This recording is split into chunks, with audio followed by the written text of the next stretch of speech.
As we come to the end of the liturgical year, the language for the daily readings and also for the Sunday readings gets more apocalyptic. And today there's a great contrast between how distracted people can be and how sudden can it be the arrival of the day of the Lord. Today Jesus is thinking about people that were distracted in the time of Noah. He says they were eating and drinking, marrying, while Noah was building the ark. And then the flood came that day and they were distracted, but the day came suddenly.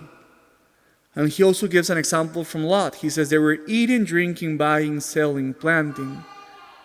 But that day, fire and brimstone raged from the sky. So there's this contrast between how distracted people can be and how sudden is the coming of the Lord. And you know what's the problem with being distracted?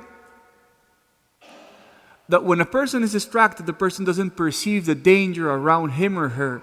That's the problem with being distracted. That distracted people don't perceive the dangers around them. And speaking about distracted, the word is really insightful. Do you know what word distracted comes from? It comes from it's like a Latin word. And it means to be pulled apart in different directions.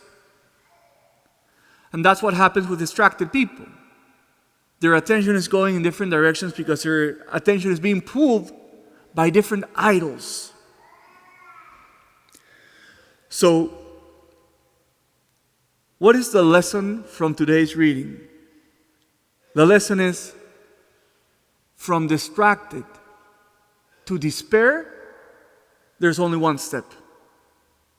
From being distracted to being despaired, there's only one step away.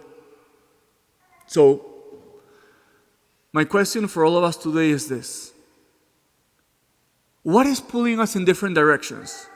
Keeping us distracted from what really matters? What is pulling your attention in such a way that you're becoming blind to the dangers around you, specifically the spiritual dangers? What is pulling you in such a way that you're losing your center and you're blind to perceive what can be pernicious or dangerous to your spiritual life? So today, as we come to this Mass, let us tell the Lord, Lord, help us not to be distracted, but help us to be awake. Let us resist the pulls of the idols that tear us in different directions.